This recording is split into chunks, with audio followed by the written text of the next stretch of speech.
Class 12 के सारे बच्चे रिजर्वेशन ऑफ पार्टनरशिप में आज की वीडियो में भी 3 क्वेश्चंस करेंगे। सबसे पहले मैं आपको क्वेश्चन नंबर 15 करवा रहा हूं प्रोफेसर राठी की बुक से। यहाँ ए और बी दो साझेदार है, दो पार्टनर है। देखिए बेटा, अभी आप तक लगभग आप 10 से 12 क्वेश्चंस कर चुके हो, इसलिए अब थोड़े फास्टली हम आगे बढ़ेंगे।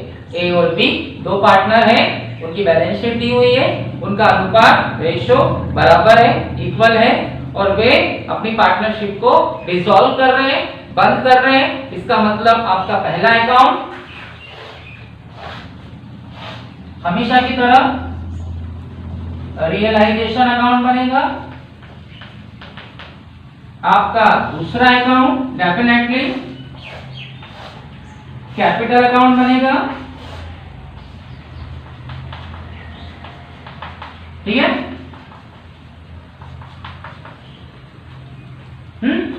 तीसरा अकाउंट अगर किसी पार्टनर ने फर्म को लोन दिया है तो वो बनेगा, और यहां एक का लोन ऑलरेडी है।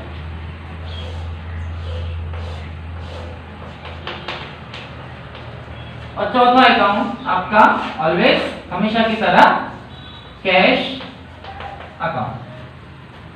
ठीक है, अब सबसे पहले हम क्या करेंगे, हम सबसे पहले हमारी जितनी असेट्स है उन सब के अकाउंट ट्रांसफर करेंगे रियलाइजेशन में, और असेट्स ट्रांसफर होती है डेबिट से। तो डेटर, फर्नीचर, बिल्डिंग, 3 संपत्तियां है, 3 असेट्स डेबिट से ट्रांसफर कर दें। ये 22,000 है, 22,000, ये 50,000 है, 50,000। बिल्डिंग जो है वो 31,000 है, 31,000। ये तीनों संपत्तियों को, इन तीनों असेट्स को हमने डेबिट साइड से ट्रांसफर किया। ठीक है, अब दायित्वों को, लायबिलिटीज को क्रेडिट से ट्रांसफर करें। क्रेडिटर्स, लेनदार क्रेडिट में जाएंगे रियलाइजेशन के, क्योंकि वो बिजनेस के बाहर की लायबिलिटीज है। और रियलाइजेशन अकाउंट में जितनी भी असेट्स ट्रांसफर होती है डेबिट से उन्हें बेचा जाता है, और जितनी भी लायबिलिटीज ट्रांसफर होती है क्रेडिट से उसकी पेमेंट की जाती है। ठीक है, ए का लोन अकाउंट में जाएगा और क्रेडिट में जाएगा बाय बैलेंस ब्रॉट डाउन, और ये आप लोगों का 30,000 30,000, और कैपिटल में जाएगी बाय बैलेंस ब्रॉट डाउन, और ये आप लोगों का 10,000 10,000 और 40,000 40,000। ठीक है, अब आपको करना क्या है, अब आपको अपनी ये तीनों असेट बेचनी है, तो तीनों असेट बेचेंगे तो बाय कैश, और उससे आपको अपना ये कर्जा, अपनी लायबिलिटीज की पेमेंट कर देनी है, तो वो आएगा टू कैश। और इस लायबिलिटीज की पेमेंट करने के बाद आप इस लायबिलिटीज की पेमेंट भी कर दोगे टू कैश। लेकिन पहले लायबिलिटीज की पेमेंट थोड़ी होती है भैया, पहले असेट्स सोल्ड होती है, संपत्तियां बेची जाती है। तो अब संपत्ति बेची जा रही है, उसने बोला है कि देनदारों से 75%, फर्नीचर से 60% और भवन से 70% वसूल हुआ। ठीक है, the realisation of assets 75% of the debtors, 60% of the furniture and 70% on building. मतलब हमारी ये तीनों असेट्स हम जब बेचने गए या इनसे वसूलने गए तो हमें इनसे कुछ परसेंट मिला। ठीक है, डेटर 22,000 के, 22,000 के, इससे हमें 75% 75% मिला। ठीक है, फर्नीचर 50,000 का है, 50,000 का, इससे हमें 60% 60% मिला। और बिल्डिंग 31,000 की है, 31,000, इससे हमें 70% 70% मिला। ठीक है, तो इसका मतलब ये है कि ये तीनों असेट्स, ये तीनों संपत्ति हमने बेची और तीनों से हमें कम पैसा मिला। इससे केवल 75% मिला, इससे केवल 60% मिला, और इससे केवल 70% मिला। ठीक है, तो निकाल दे 25 0 0। डेटर से कितना मिला देख लेते हैं हम लोग। 75 2 150 के 0, कैरी में 15, 75 2 150 एंड 15, 75 0 0, 75 2 150 के 0, कैरी में 15, 75 150 एंड 15। 5।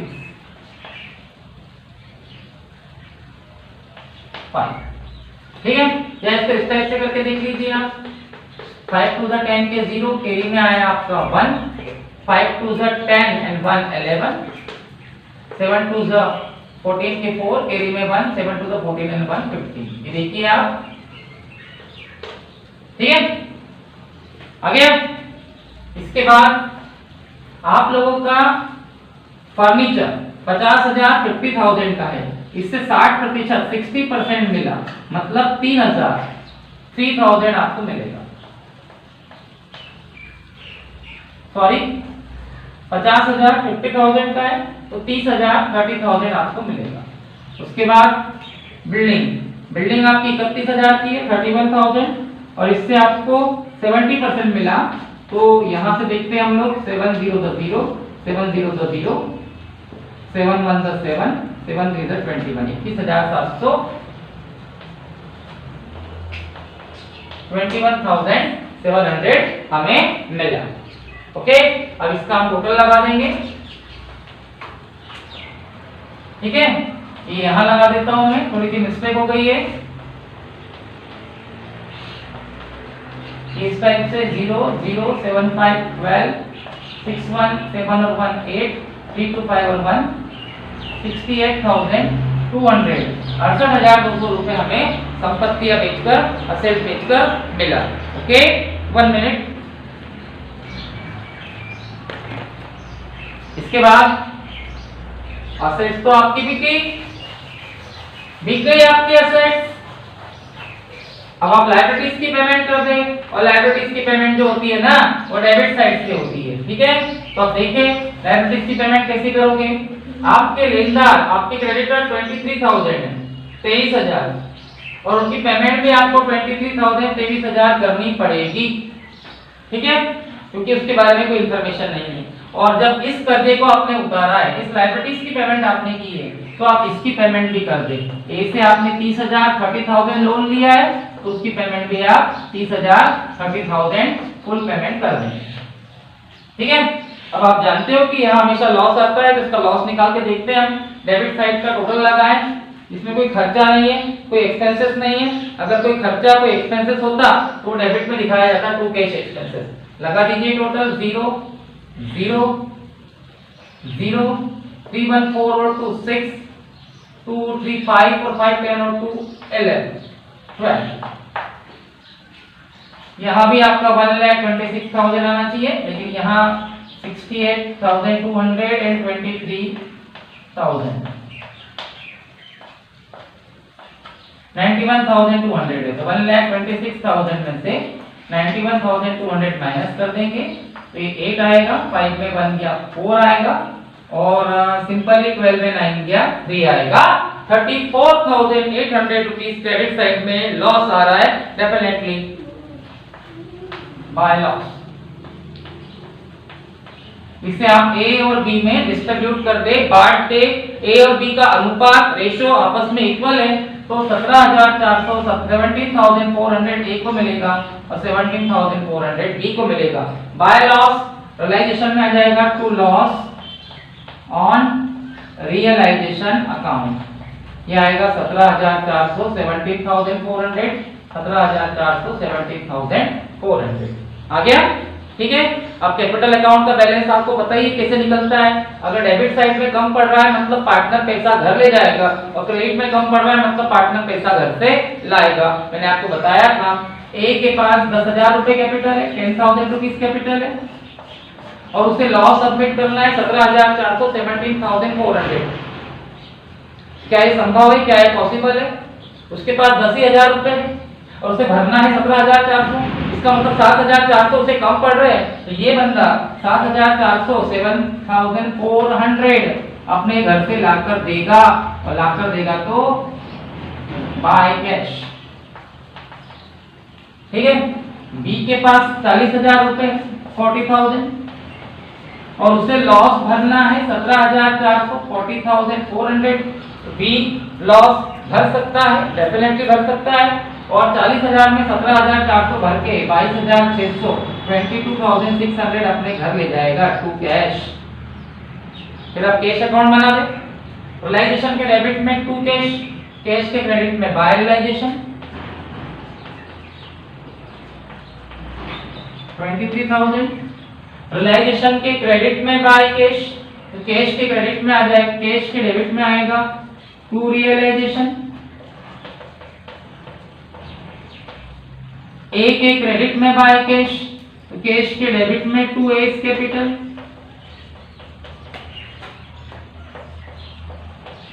उसके बाद बी के डेबिट में टू कैश, तो कैश के क्रेडिट में बाय बी कैपिटल।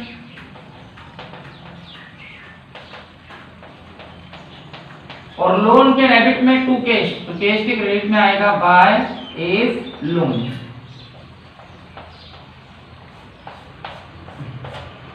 ठीक है, कैश अकाउंट में पैसा आता है डेबिट से, तो असेट बेची, पैसा आया डेबिट से।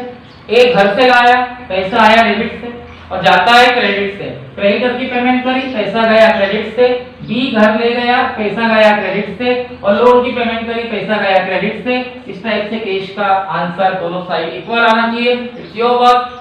थैंक्स। आप इस क्वेश्चन को कंप्लीट कर लेना। ओके बेटा, अब मैं 2 क्वेश्चन और करवा रहा हूं, वो भी थोड़े फास्ट ही करवाऊंगा। ओके,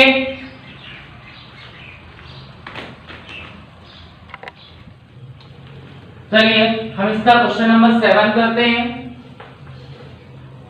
और बेटा अब आप लोगों को मैं कुछ कंप्लीट एक क्वेश्चन करने दे रहा हूं। देखिए, मैंने पहले बोल दिया था कि आप लोगों के इस चैप्टर के सारे क्वेश्चन एज इट इज एक जैसे हैं। सारे क्वेश्चन एक जैसे हैं, कोई प्रॉब्लम नहीं आएगी।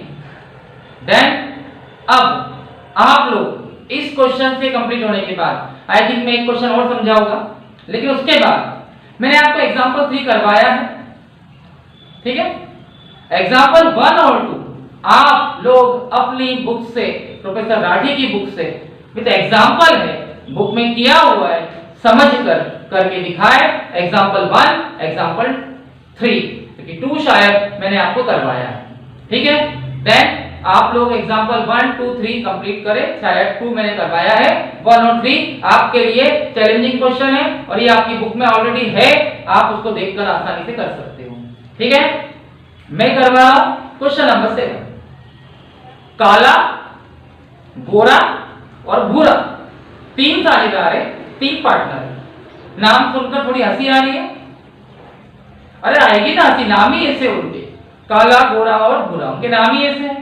तो अब इन्होंने अपनी पार्टनरशिप को एंड किया है। ठीक है, उनका रेशो, उनका अनुपात 2:1 है।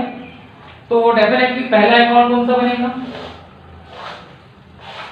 अब काला, गोरा, भूरा नाम हुआ तो क्या हुआ? रहते नहीं क्या लोगों के नाम? आप भी अपने घरों में एक दूसरे को इसी तरीके से बोलते हो। रियलाइजेशन अकाउंट, कैपिटल अकाउंट, काला, गोरा, भूरा, काला, गोरा, भूरा। ठीक है, किसी पार्टनर का लोन नहीं है तो आपका लास्ट अकाउंट जो बनेगा कैश अकाउंट बनेगा। ठीक है, सबसे पहले संपत्तियों को, असेट्स को डेबिट साइड में ट्रांसफर करेंगे। सबसे पहले आपका कैश है, कैश में जाएगा क्यू बैलेंस ब्रॉट डाउन और ये जाएगा आपका 12,000। उसके बाद देनदार है, डेटर्स, डायरेक्टली आप लिख दें 15,500, 15,500। फिर आपका स्टॉक है 15,000, 15,000। फिर आपका फर्नीचर है 19,000, 19,000। फिर आपकी बिल्डिंग है 38,500, 38,500।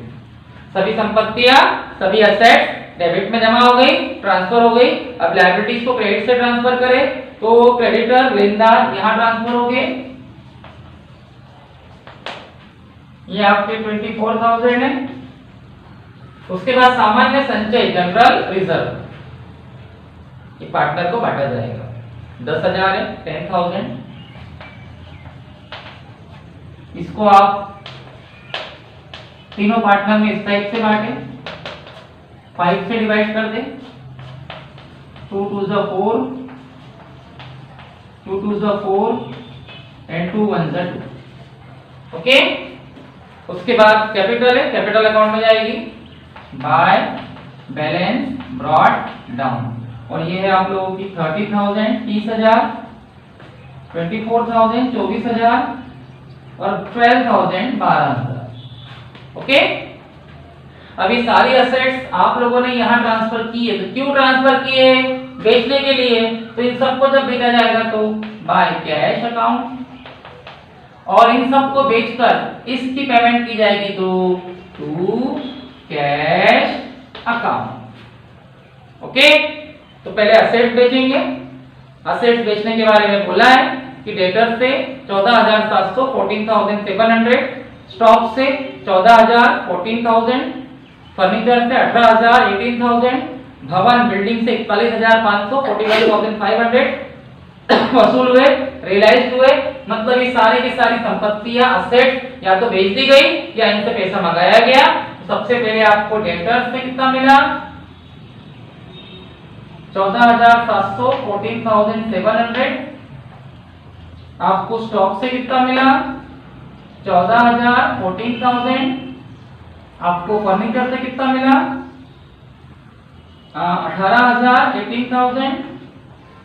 और आपको लास्ट में बिल्डिंग से कितना मिला? 41,000 41,000। ठीक है, तो ये 0 आएगा, ये भी 0 आएगा, 7 आएगा, 8 और 1 9 और 4 13 4 17 के 7, कैरी में आएगा 1 4 और 1 5 और 1 6 और 1 7 और 1 87,700। 4 और 1 5 और 1 6 और 7 और 1 8 87,700 में आपकी सारी असेट्स आपने बेच दी। क्यों बेची असेट्स? ये काला गोरा भूरा असेट्स क्यों बेच रहे? क्योंकि इनको अपने लायबिलिटीज की पेमेंट करनी है। तो लायबिलिटीज 24,000 है 24,000, और वो क्रेडिटर को दे रहे 23,000 23,000, तो दे दो, कोई बात नहीं, टू कैश। और कोई लाइन नहीं आती तो पूरा 24 देना पड़ता। अब समापन में डिसोल्यूशन एक्सपेंसेस डेबिट में आएंगे, टू कैश एक्सपेंसेस 1,000।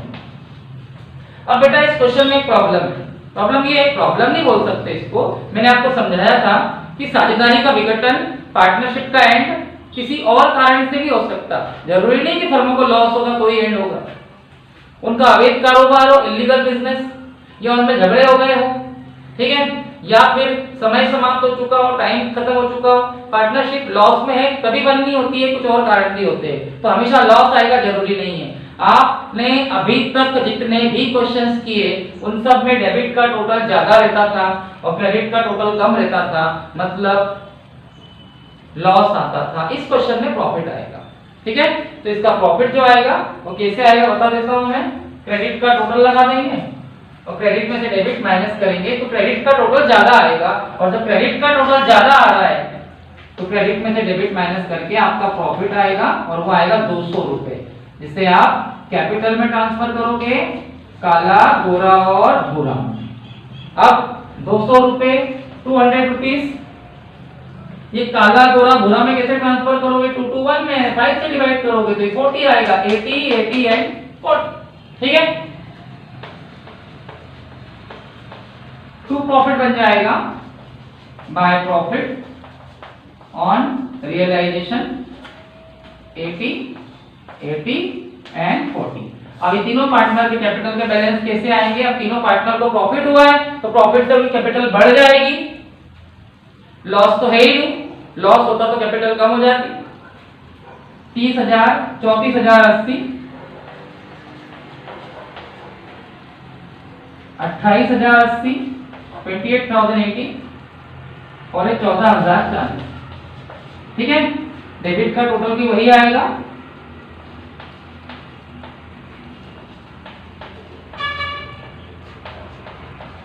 ठीक है।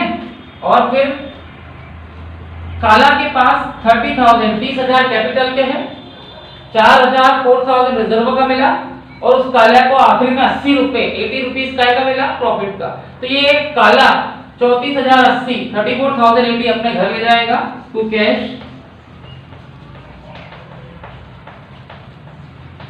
उसी प्रकार गोरा 28,080 अपने घर ले जाएगा और बुरा 14,040 40,040 रुपीस अपने घर ले जाएगा। ठीक है, अब कैश कैसे बनेगा? रियलाइजेशन के डेबिट में टू कैश, तो कैश के क्रेडिट में आएगा by realisation, again by realisation. Realisation की क्रेडिट में बाय कैश 87,700, तो कैश के डेबिट में आएगा टू रियलाइजेशन